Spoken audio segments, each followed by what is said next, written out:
Hello, so let's begin one more lecture session on infinite series. Now, in the last lecture session, we had seen alternating series, and today we will again see some series where we can have both positive and negative terms, and we will see two very important concepts of absolute and conditional convergence. So, let us see these topics one by one.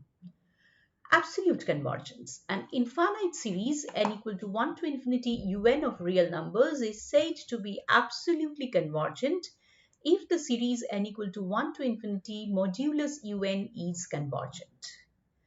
That means we are taking modulus of each of the members of the given series.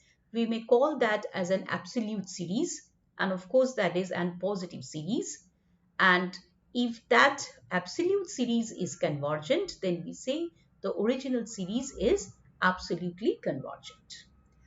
The next definition is for conditional convergence. An infinite series n equal to 1 to infinity un of real numbers is said to be conditionally convergent if the given series summation un is convergent but not absolutely convergent.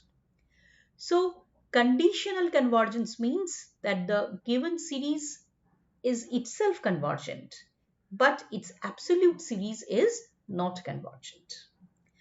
And we follow this with a very important theorem which says that if the series summation un of real numbers is absolutely convergent, then the series is convergent.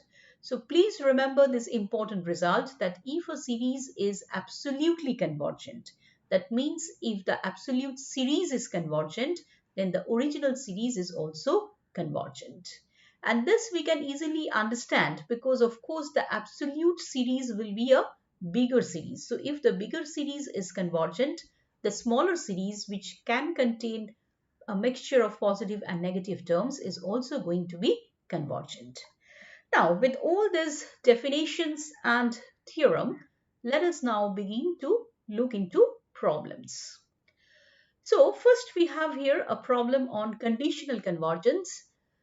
Show that the series 1 minus half plus 1/3 minus 1/4 and so on converges conditionally. So what do we have to show then?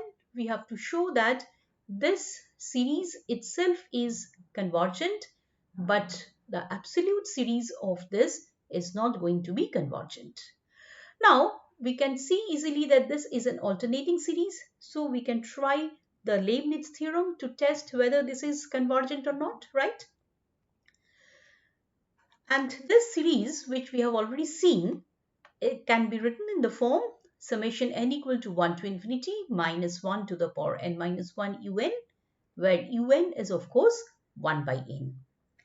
Now it's very obvious that this sequence un, that means 1 by n, is monotonically decreasing, and also limit un n tends to infinity will be 0 because un is nothing but 1 by n. Hence, easily by Leibniz theorem, we can now conclude that this series is convergent.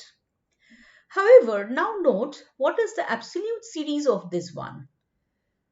If all the terms are positive, that is nothing but summation 1 by n. And what is that? We all know that. That is nothing but the harmonic series, which is again known to be divergent. So therefore, what do we see? That the given series is convergent, but its absolute series is divergent. Hence, we can conclude that this series converges conditionally.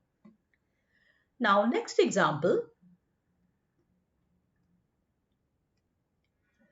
Show that the series summation n equal to 1 to infinity cos nx by n square is absolutely convergent. Now, this one is of course containing a mixture of positive and negative terms because we know that cos nx can take both positive and negative values. And we have to check its absolute convergence. So we just start with taking a mod sign, looking into the absolute series. So first of all, we can write the series as summation n equal to 1 to infinity un, where your nth term un is cos nx by n square. So if we take a modulus sign, mod un will be mod cos nx by n square, and we all know that mod cos nx will be less or equal to 1. So this is less or equal to 1 by n square. And let us call this as Vn. Now notice that if we look into the series summation Vn, that means summation 1 by n square, that is nothing but a P series with P equal to 2, which is known to be convergent. And therefore now, by comparison test, we can conclude that this absolute series summation mod un is convergent, because what we see here that mod un is less or equal to Vn, and the bigger series is known to be convergent, hence the smaller series is also going to be convergent. So now, since the absolute series sigma mod un is convergent, we can finally conclude that the given series is absolutely convergent. One more problem, let us see. Test the convergence of the series x minus x squared by root 2 plus x cubed by root 3 minus x4 by root 4 and so on. Now observe one thing, this is a power series, and what kind of series it will be, it will depend on the value of x. If x is positive, then it is an alternating series, but if x is negative, then all the terms will be negative, isn't it? So we cannot directly now use the Leibniz theorem because it may not be always an alternating series. So let us try to check for its absolute convergence. And we know that if a series is absolutely convergent, it will be itself convergent.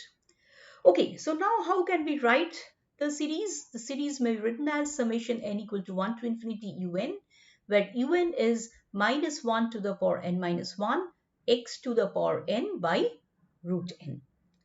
So if we look into mod un, this is mod x to the power n by root n, and therefore modulus of un plus 1 is mod x to the power n plus 1 divided by root n plus 1. So now if we want to apply the ratio test, because we are considering modulus of un, so that means we are considering positive series. So let us now try to find out limit n tends to infinity mod un plus 1 by un. So if we put here the expressions for un plus 1 and un, what do we get? You see that this is mod x n plus 1 and mod x n. So we will be left with mod x, and these two terms will give us root over n by n plus 1, which is otherwise 1 by 1 plus 1 by n.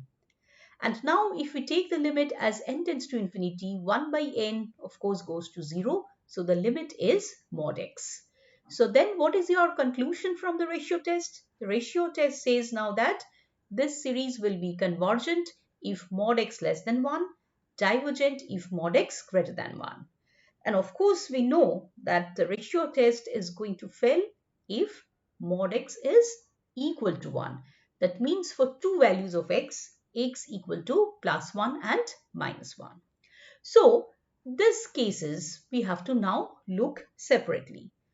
So let us see first the case x equal to 1, and if we put x equal to 1, we see that the series reduces to 1 minus 1 by root 2 plus 1 by root 3 minus 1 by root 4 and so on. So this is now an alternating series which is written in the form summation 1 to the power n minus 1, 1 by root n. So being an alternating series, we may now apply Leibniz theorem. And so what we observe, we can easily see that this sequence 1 by root n is of course monotonically decreasing, and limit n tends to infinity 1 by root n, this also tends to 0.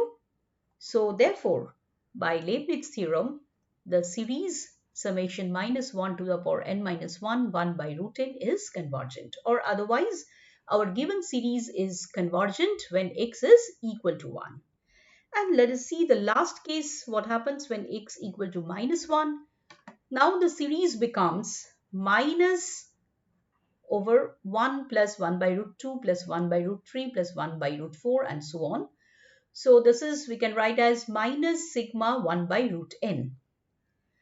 And now observe that this sigma 1 by root n, this is nothing but a p series with p equal to half.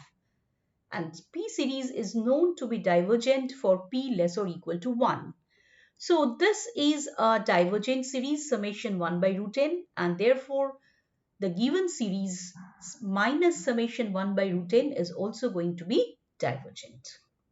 So therefore our final conclusion is the given series is convergent for minus 1 less than x less or equal to 1, because we have found here it is convergent for x equal to 1, and earlier by ratio test also we have seen that it was convergent in the range minus 1 to plus 1. So finally the given series is convergent for minus 1 less than x less or equal to 1. Okay, so with this we will close today's session, and this actually completes our syllabus for the entire topic of infinite series. So thank you very much for your patient hearing.